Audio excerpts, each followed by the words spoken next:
Hey everybody, welcome back to the 411 from the 414. Today we're going to be talking about AJ Styles, some backstage heat on Sami Zayn, what is the status of Chris Jericho in the WWE, is Michael Cole going to step away from the announce table anytime soon, an update on the women's tournament, and as always, this day in wrestling history coming up next.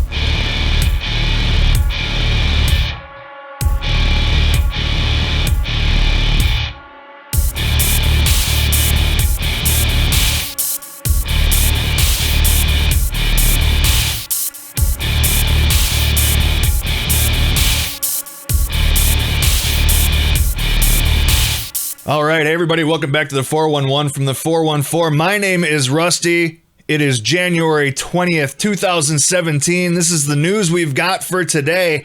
We're going to go over quite a few things, a little bit more than we usually go over here on a Friday. I know it's earlier in the week, it was a slower news cycle. We've got a little bit more coming in as the week has gone on. The first of which being AJ Styles got robbed at a event on Monday. So for those of you that don't know how the traveling schedule works and how they get things going, SmackDown has house shows on Monday when Monday Night Raw is on, and Raw has house shows on Tuesday when SmackDown is on to try to get things going on. You know, I've always said if you get a chance to go to a house show, go to a house show. It's probably better than Raw or SmackDown by far. You get a lot of wrestling going on. It's where they like to try out a lot of new things, but they were in Arkansas on Monday. The SmackDown crew was there, and KAIT 8 television station out there, they are reporting that this past Monday night at the WWE live event show in Jonesboro, Arkansas,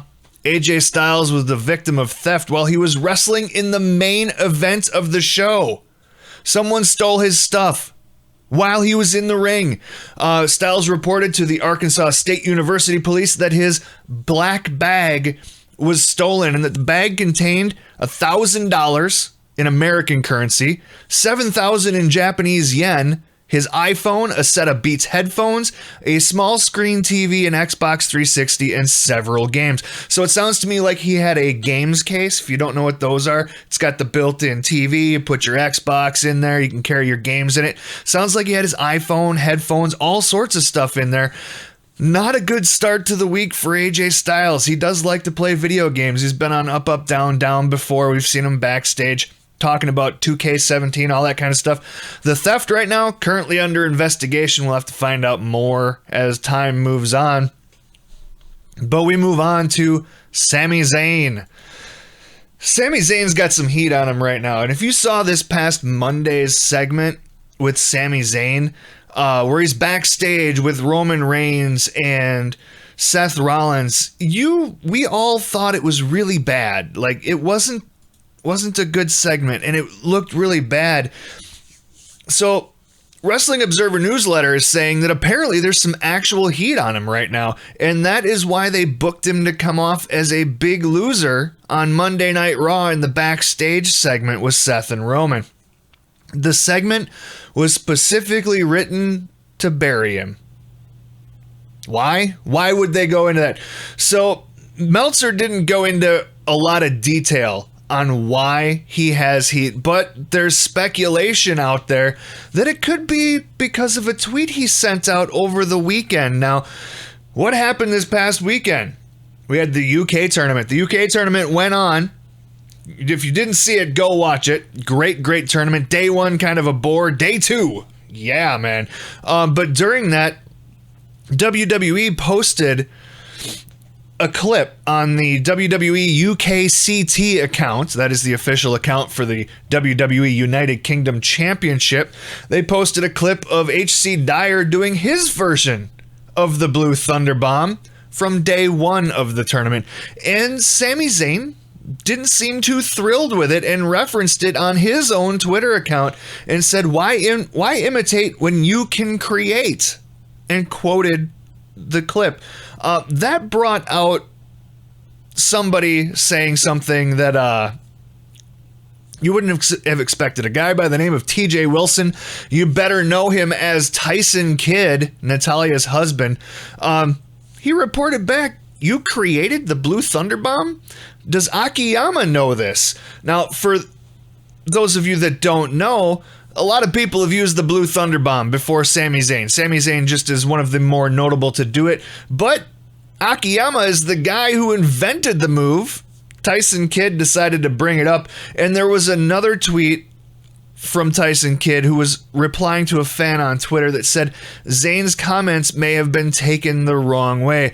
The deleted tweet isn't up there anymore, but Kidd did say that text he received, possibly from Sami Zayn, would say otherwise. The UK tournament, of course, is run by Triple H, and you really don't want to cross Triple H when it comes to things like this. So Sami Zayn apparently seems to be in some hot water right now. I know that there's been some videos out there, people wanting Sami Zayn to win, come out and be the guy to come out on top at the Royal Rumble. More notably, JD. You can go watch his 5 reasons why Sami Zayn would be the best guy to win the Royal Rumble this year.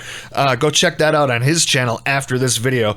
But I don't think that's gonna happen anymore. Not when you're publicly calling out one of the guys that's involved in the UK tournament that is being put on by your boss. Not a smart move. So, Sami Zayn, a little bit of hot water. Let's see what happens in the upcoming weeks. Maybe it'll blow over. Maybe it was a one-time deal. But we all saw it. Sami didn't look good in there. Now, moving forward, we got some talk about Chris Jericho. Chris Jericho's contract situation is always a topic of conversation because you never know how long he's going to be there. He could be there for 3 months. He could be there for 3 years. You never know anymore what's going on with Chris Jericho. Now, currently, he is under a month-to-month deal with the WWE, and it's been going on since last January. He did note on Wednesday's episode of Talk is Jericho that he signed a new contract with the WWE this week. Nobody knows exactly for how long. He didn't mention how long it was going to be, but it's definitely expected he's going to stay on TV until just after WrestleMania 33. We've talked about this before. He's got a lot of stuff going on. Fozzy is recording, and they will be touring the Summer Festival circuit following WrestleMania 33. They've got a tour that starts in late April of this year. So like WrestleMania happens and then Fozzy's on the road. So they've been announced for Rocklahoma and Carolina Rebellion in May of this year as well. And the band signed a new record deal with Century Media this past October. So we know they're recording, they're going to be touring, they do their thing every summer. Also, Chris Jericho's got a new book coming out called No is a 4-letter Word, How I Failed Spelling but Succeeded in Life, and that's scheduled to be released in August of 2017. So I know I've talked about this before. Jericho's going to go on tour with Fozzy. He's got a book coming out. That means somewhere around August, I bet you that's SummerSlam time, right? You know, get that coming up. We'll probably see Chris Jericho coming back in, not only to hype his book, but just be back in for SummerSlam season, be back for the Big Four. You know, he is a part-time guy, but works a pretty much full-time schedule when he's there. So Chris Jericho, probably the hardest working part-timer we've got on the WWE roster, and it looks like we've got him at least through WrestleMania. He'll take some time off, come back around SummerSlam time, promote that book, be back in there, maybe refuel what is hopefully going to be a great program with Kevin Owens. I'd love to see something like that go on. Looking ahead, we've got Michael Cole news. How could we have Michael Cole news? PW Insider, the PW Insider Elite, is noting that there is a lot of talk recently about Michael Cole transitioning away from the announce table because he's becoming more and more interested in doing more behind-the-scenes work with WWE. No word currently about when the transition will happen, but the talk has definitely picked up in recent weeks. Michael Cole, he's had a backstage role with the WWE over the last few years, and it's currently increasing. So he's, the head commentator on Monday Night Raw and pay-per-views. He had a hand in production of a few of the shows that are out there, and excuse me, he works with the talent at the Performance Center, and Cole was the person that recommended Nigel McGuinness for the United Kingdom Championship Tournament. So, if go and watch that. Like I said, we talked about it before in the Sami Zayn segment. Go watch that tournament. Michael Cole was at his best, and I think a lot of people would definitely say you get him with a good commentator, you get him on a two-man team, it's great. When you don't have to have so many cooks in the pot, Michael Cole really shines. Now, Cole was signed in 1997 to the WWE at the suggestion of Todd Pettengill and worked primarily as a backstage interviewer. We know all about that. And then he was added to the announce table for the debut of SmackDown in 1999, and his full-time run on SmackDown ended when he was drafted to Raw in 2008 during the draft, and he became the lead announcer because Jim Ross was moved from Raw over to SmackDown. So Michael Cole might not be on our televisions too much longer, which is a shame because he can really bring a lot to the table as far as announcing goes if given the right spotlight. And it looks like Raw isn't going to go in that direction. So we might see Michael Cole off of our TV screens and doing a little bit more backstage, doing some more of the backstage stuff, possibly writing show. Who knows? Who knows what he's going to be doing? But Michael Cole, I don't know. I've always liked him. What can I say? Triple H came out and said the WWE Women's Tournament will probably take place this summer. We've all been hearing rumors about this for a while. We've got the Cruiserweight Classic that happened last summer. We have the Dusty Rhodes Tag Team Tournament. That's happened twice now. We just had the UK tournament to crown a brand new UK champion. And WWE was originally going to film the women's tournament similar to the Cruiserweight Classic this month or in March in Winter Park, Florida at Full Sail University. They changed those plans. Over at Fox Sports Wrestling Compadres podcast, Triple H was on there, and he said that they're going to do a women's tournament, but things are always changing. It looks like they want to do it in the summer.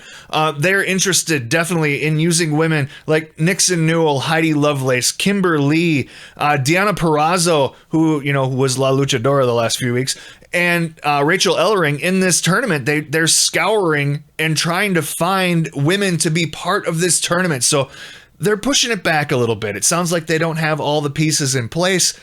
A lot of stuff has got to happen for these women to get into the tournament. He said that the women's tournament is definitely a passion of his, but things are always changing. And he also pointed out that, the brand split, NXT having TakeOver in front of the Big Four, as well as the Big Four pay-per-views are a huge thing right now. And they're really focusing on that because you look at how they do it, with the exception of WrestleMania, which is a 5-day event. They're all 4-day events now for the Big Four. You do TakeOver, you do the pay-per-view, you do Raw, you do SmackDown, all in the same city. When it's WrestleMania, you got Friday night as well for the Hall of Fame induction ceremony. So that's big. And he says they have to find the right time and space to do the tournament. He noted that the UK tournament just happened to work out in a very small break before the Royal Rumble. The women they are hoping to do this summer, that's the plan. And he added that he wants to uncover hidden talent like they did with the Cruiserweight Classic. I'm going to leave a link to this audio podcast in the description of this video so you can hear it. But the guys over at Wrestling Compadres got to talk to Triple H all about the women's tournament. And we move on to my favorite segment of every single episode. This day in wrestling history, January 20th, we are going to go back. We're going to go back 15 years. We're going to start 15 years ago today. The WWF presented the Royal Rumble. A lot of Royal Rumble news in a lot of these here. From the Phillips Arena in Atlanta, Georgia. 12,915 in attendance. 670,000 homes across the globe watching on pay-per-view. That was up from the previous year. They had 625,000 the year before. The matches themselves that we had at the Royal Rumble are as follows. We had Spike Dudley and Taz defeating Bubba Ray and Devon to retain the WWF Tag Team Championship. William Regal defeated Edge to win the WWF Intercontinental Championship. Trish Stratus defeated Jazz to retain the WWF Women's Championship. Jacqueline was the special referee for that match. Ric Flair defeated Vincent Kennedy McMahon by submission in a street fight. We also had Chris Jericho defeating The Rock to retain the WWF Undisputed Championship. Chris Jericho, your first WWF Undisputed Champion, stayed that way up against The Rock at the Royal Rumble. And then Triple H in the Royal Rumble eliminated Kurt Angle to win the Royal Rumble match itself. It is a 69-minute, 22-second Royal Rumble. It was the longest 30-man Royal Rumble match in WWE history, all the way up until the 2011 Royal Rumble match, which had 40 men and lasted 69 minutes and 49 seconds. So for the 30-man, one of the longest out there. Stone Cold Steve Austin, 7 eliminations in that match, bringing him to 36, the most in Rumble history. That mark would stand until 2010. Hotly debated. Maven was eliminated from the Royal Rumble match following The Undertaker's elimination. He returned to the ring to beat up on Maven and then threw him over the top rope. So a lot of people are saying Maven was never officially eliminated, but they're saying he was eliminated because he was thrown over a top rope. The screen's going crazy again. Sorry about that. Part of the show was a big thing. We had a lot of guys returning in this Royal Rumble. Goldust, Godfather, Val Venus came back in during that. We move forward 3 years ago on Raw from Dayton, Ohio. This is a big one. Dave Bautista returned in his first appearance on WWE since quitting the company in 2010 following a loss at Over the Limit in an I Quit match. Batista proclaimed he would enter the Royal Rumble match. About he would win that weekend. Everyone booed the crap out of him. Holy cow. That same show also has a lot of history to it. CM Punk was defeated by Billy Gunn on this show from Dayton, Ohio. It would be the last time that CM Punk would be on Raw. After that, he would walk out of the company prior to the Raw the next week and never be seen again. Dayton, Ohio, 3 years ago. Seems like a lot shorter amount of time that CM Punk's been gone, but it's been 3 whole years that we haven't seen CM Punk on television for the WWE.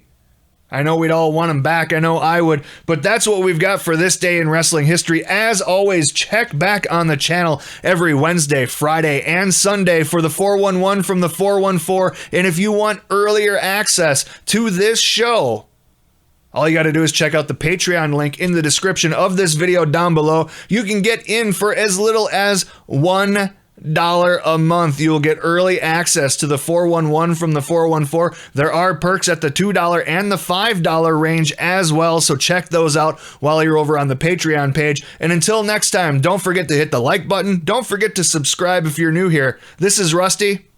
I'm out.